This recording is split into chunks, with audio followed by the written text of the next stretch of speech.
Hey everybody, it's Jeremy, and last week I asked you all to submit questions for me so that I could be able to do a Q&A video. So today I'm going to pull a few of those, and I'm just going to talk about those. And so I'll start off right now with the very first question, which comes from Agent of the Night, and they ask, alright, so I got a question. You reviewed Ai's graduation concert in your last video. I liked the review, by the way. Thank you. But I wanted to know what you thought about the members' graduation speeches to Ai. So I watched the video again, and I also have been conversing with friends about it, to kind of gather opinions and thoughts, and just to maybe normalize my own thoughts. I'll go in order how they appeared. The junkies I don't care about, so I'll talk about the 9th gen. Canon was very much like Yossi was in old graduation speeches to the graduating member, in the aspect that she didn't cry and she tried to keep a strong face, and it looked like she even tried bantering with Ai a little bit. Riho, I know there's been a lot of dispute in the community about whether or not her tears were fake or not, and there have been a lot of people who attack people who say that Riho's tears were fake, and then there are the people who are like attacking the people who say that they were real, and I don't want to jump into that battle. I believe that the tears were real. I am questioning what they were for, though. I talked to a friend of mine, and she was saying that she believes that Riho's tears were not for Ai-chan, they were for herself, in the aspect that, I guess in backstage stuff, Ai-chan has never really expressed too much interest in Riho, and she has not gravitated towards her. I don't know that for myself, that's just what I've been told from her. I believe it. It seems like their personalities don't really clash very well, is that Riho seems to be a very egotistical person about her. And Ai-chan is really not like that, and so I can see where they would clash and not really get along in too many ways. Also, out of the 9th generation, Ai-chan only said "watashi mo desu" to Fukumura and to Eripon, and what I mean by that is when all of the 9th gen all said "daisuki desu" to her, which means I love you in Japanese, and "watashi mo desu" means me as well. For Canon, she only said "arigato," and for Riho, she only said "arigato." For Eripon and for Fukumura, she said "watashi mo desu," like I love you too. And so I thought that was interesting. Eripon, her expressions were very real tears. I thought it was really sad to see her cry.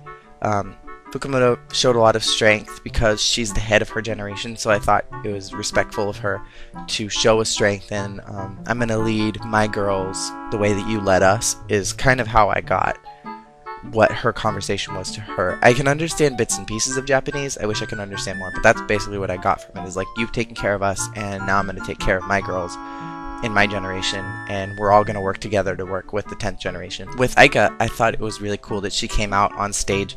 I know in the backstage interview before the concert, she said that she was really hoping that she could convey her message to Ai-chan, and that she was worried because she was going to be on the crutches. She wasn't sure if she was going to be able to say everything she wanted, but I think she did. Reina cried a little bit, and I think it was because she and Ai-chan have always been rivals, and so she's kind of losing her rival in the group, but I think she was also happy to know that Ai-chan was moving on into something that she wants to do. With Sayu, I feel like her and Risa-chan had the most authentic tears. Not authentic like they were genuine, but like they were coming from so deep inside of them that they just couldn't hold it down.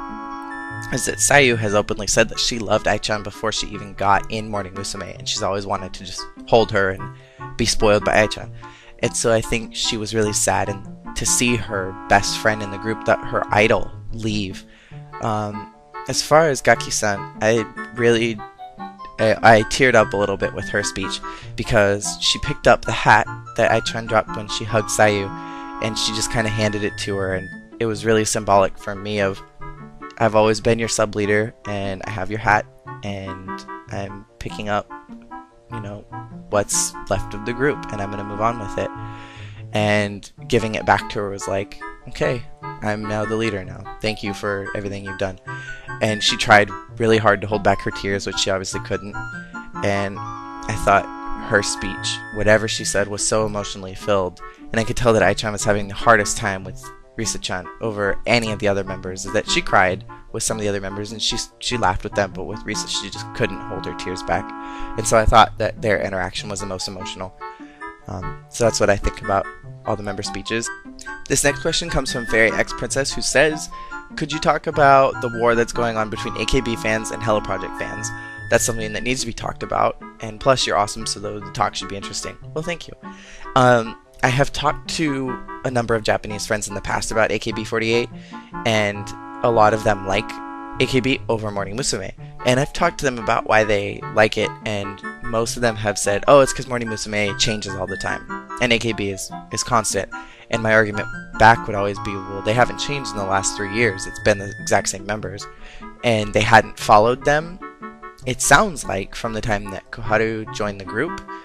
And so I don't know what the meaning of that is. I don't know what the reasoning behind it is, but a lot of them haven't followed Morning Musume since Koharu joined. That aside, they like AKB because there are so many members and because it's something new and different. I personally don't understand the craze with AKB. I've tried listening to them and it sounded like the Mickey Mouse Club from back like in the 60s, and it sounded like that except a girl version of it, and to me it was really annoying. Actually, it sounded like Small World and Disneyland. That's what it reminded me of. I don't really understand how they can be compared to Morning Musume, because Morning Musume isn't that big, for one, and two, it's always changing and there's always new members, and it's different from AKB in that aspect. So the war that's going on, I think that people want to compare them because they're both big groups and because they're both phenomenon in Japan, and they conversely are phenomenons here in America. And so I think people like to battle them against each other and say, oh, AKB single is way better because it's like a group thing. I really don't know. I've tried talking about the logic behind the comparison, and I've never gotten anything that's concise.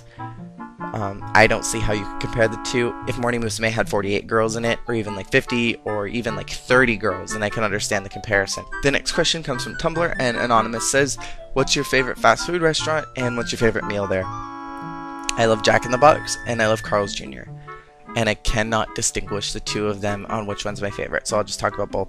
From Jack in the Box, I love the ultimate bacon cheeseburger. I think that's bomb. And from Carl's Jr., I get the double western bacon cheeseburger with extra barbecue sauce. It's freaking amazing. It's making my mouth water right now just thinking about it. And the last question for this video comes from Jenny in Tokyo, who says, I'm looking forward to the Q&A video. If you could bring back any Morning Musume member in history back into the current lineup, who would it be and why? I've actually thought about this a number of times. From the first generation, I would probably bring back Ida, because I think she was really underrated when she was in the group, and I think that she has a lot to offer. From the second generation, I would love to bring back Mari, because I feel like she left in such an unfair way. Is that stupid scandal by that stupid magazine Friday, and I really feel like she has such a powerful voice that she'd be great in Morning Musume. I don't like Goto, so I wouldn't bring back her. From the fourth gen, I would want Kago back.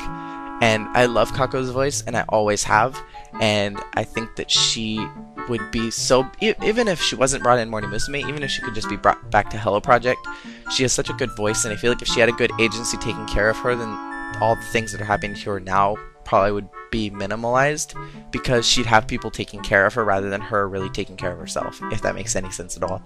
From the fifth generation, I really would love to have Kono back. And Kono has always been just sweet, adorable, and her voice has always been something that stood out for me, and I appreciated it more than other voices, so I would love to have Kono back. I would like to have Miki back, and I was actually talking to a friend about this the other day, is that in Onoto Otoko with Reina, Miki, and I would have been bomb, or even just I and Miki when the single came out, so I would have loved to have had her back and not had the whole scandal happen. I don't like Koharu. I would love to have Junjun and Lin back, and there are a lot of people who don't like them. I would love to have them back in the group, because they were such underrated members, and I think they had so much to bring, but they just weren't allowed to, and I feel like their departure was so unfair that I would like to have them back in the group. And that concludes this video. Thank you guys so much for watching. If you have any more questions, please submit them below. I will be addressing the other ones that I got very soon, so keep on the lookout for those, and I will talk to you all later.